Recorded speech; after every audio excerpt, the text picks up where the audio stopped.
If we have to locate African cities in a global context, they are very different. Most African cities are predominantly informal, and that gives it a very unique character and set of logics. And if you will, we don't really have a precedent for that in other parts of the world.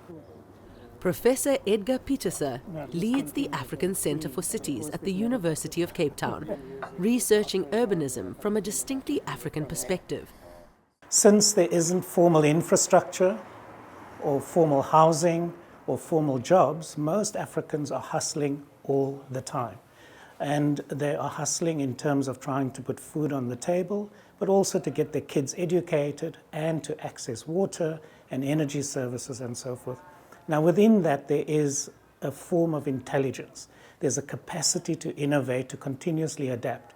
And that is the knowledge that is at the center of what we need to harvest to be able to produce solutions that work for Africans and is responsive to African cultures. Academics, artists and architects are helping to reshape the city with the local culture and needs in mind. We're sitting in a time where we can be completely imaginative as to what we want an urban environment or a city, an African city, to look like.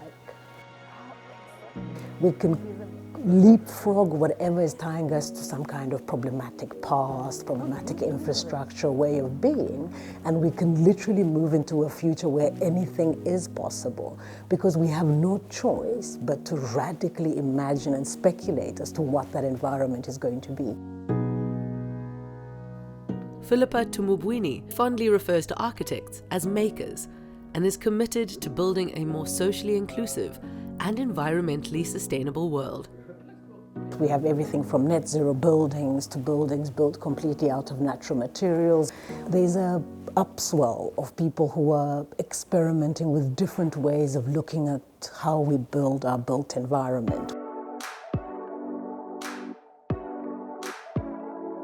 Portswood Cafe, located at Cape Town's V&A waterfront, is one of South Africa's first net zero buildings. The project was led by Kenyan community architect Kevin Kimwele. Net zero waste building essentially means the building itself in its building process emits zero waste. No waste goes into landfill.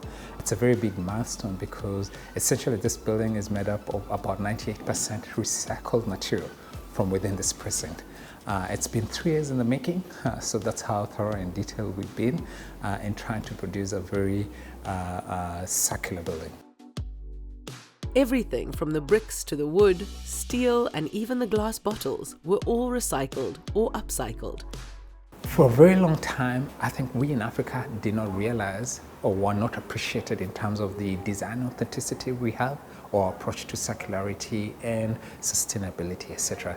Yet it is the future because we are able to recycle demolition waste, recycle actually anything to its death, you know. You do not need to preach to anyone in the rural setup or in poor Africa on how to recycle because it's just a knowledge we already have.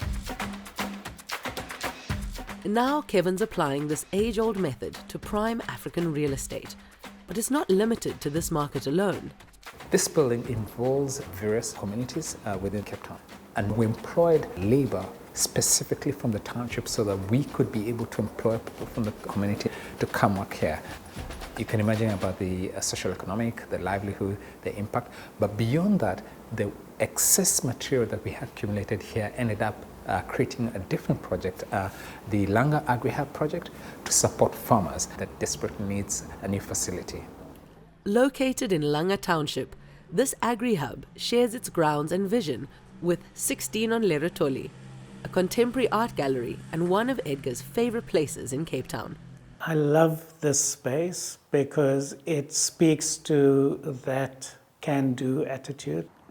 These are 3 young people from Langa itself that said, why can't we have a world-class contemporary art museum in the heart of Langa, and we'll just do it ourselves and we'll do it on our own terms. And for me, I can't think of a more vibrant node in the city where that kind of energy is aggregating and is visible with some incredible art. Opened in 2019 by local brothers Kanyo and Mpilo Ngukana, 16 on Leratoli is dedicated to enriching the Langa community through art. Langa, the first township in Cape Town, was established under the Urban Areas Act of 1923. This act was designed to segregate black South Africans into designated, isolated locations that separated them from the broader economy. So Langa has a rich history in culture and is known for the pivotal role it played in the struggle during apartheid. So Langa is very much known for its art scene and its dynamic cultural and musical history.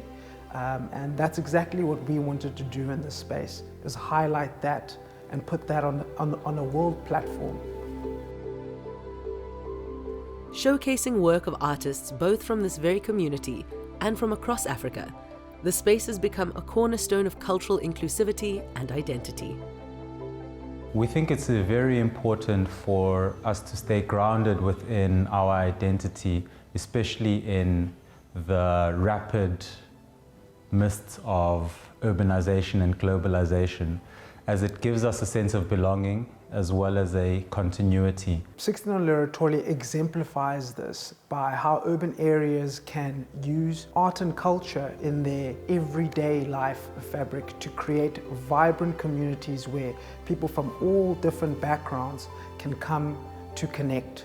So as African cities continue to grow, 16 on Leratoli highlights the importance of creating and fostering creativity and community engagement as well as sustainability